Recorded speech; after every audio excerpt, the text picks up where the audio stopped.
Well, welcome back. In this video I removed the tank and the seat and most of the electrics as well.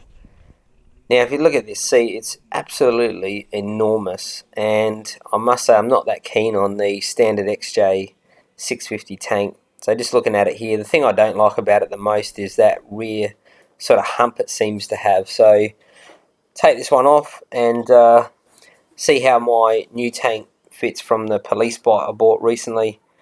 So just starting to take the wiring off. I have to remove this oil cooler to make room to get that original harness out. As I mentioned in the last video, I'm going to go full Motogadget, so it's going to be in a separate video a bit later on, but it'll get rid of a lot of this bulkiness in the wiring, get rid of relays and all that sort of stuff. So just slowly pulling the wiring out. The thing you need to do when you go Motogadget is you do need to keep the charging system wiring and the Cdi and so forth. So I carefully pull it out and I do map out those components so that it makes life a bit easier later. So as you can see here, it takes a bit of work. It's a bit fiddly getting it out, particularly that I need to use some of this again. There's a few relays and things, so that centerpiece as well, where the side covers normally go, on this particular bike, I think what I'm going to do is put a couple of plates over that. I'm not that keen on that open look for this bike, so that'll give me stacks of space to put the battery, the starter solenoid, and I'm not 100% sure where I'm going to put the M-unit yet, but probably somewhere around where that original fuse box was. So with this air box, I've actually decided that I'm not going to use it, so I'm going to cut this out, given that I can't figure out how it comes out without pulling the carbies off, and too much hassle really at this point.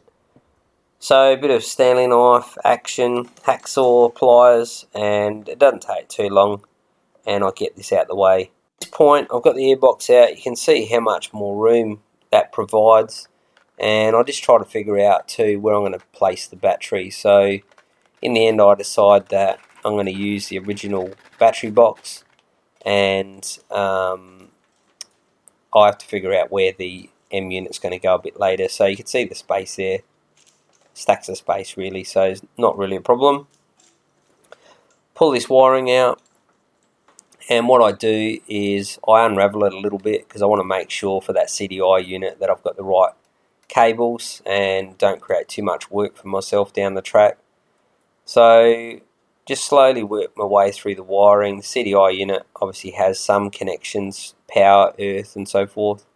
So just cut those out carefully, put them aside, and when I get to install the M-unit, I'll tidy up the rest of the wiring and blinkers and everything else. So not really worried about that at this stage, just want to get it out the way. Here's all of the wires I've cut out that will be replaced by the M-unit, so it's going to be stacks tidier. So that's the wiring out the way. The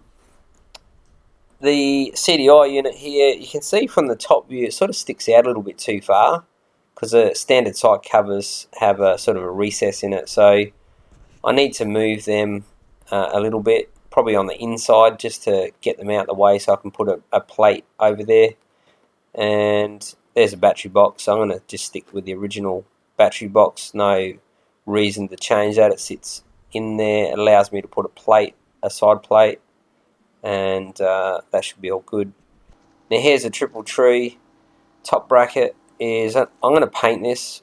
I need to clean underneath. There's a couple of grooves in that are a bit hard to get with the wire brush, so this is the easy way. Just use a bit of bicarb soda, costs next to nothing. Give it a quick blast. It's literally 2 minutes work. You end up with, you know, nice clean aluminium. That's almost like it's been etched slightly. So perfect really if you want to paint like I am. I think this is the way to go. So get in here. This is actually how I clean my carbies. Doesn't take very long at all, and as you'll see in a sec, cleans up all the muck. Works a treat.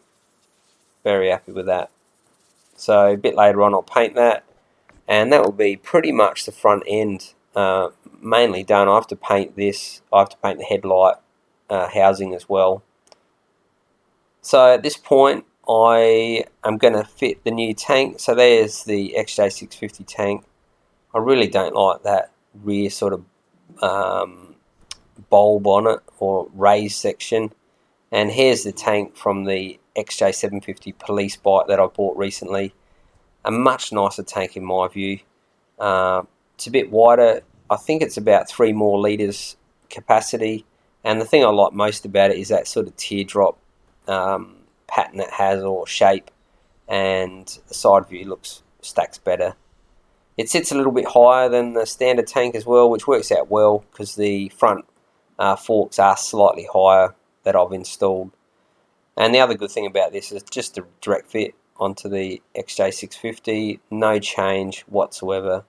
Fuel lines, everything clears perfectly.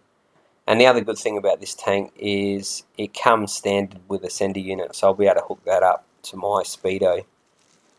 So here's a quick look at some of the Motogadget gear, complete wiring harness, and also buy the M-unit blue.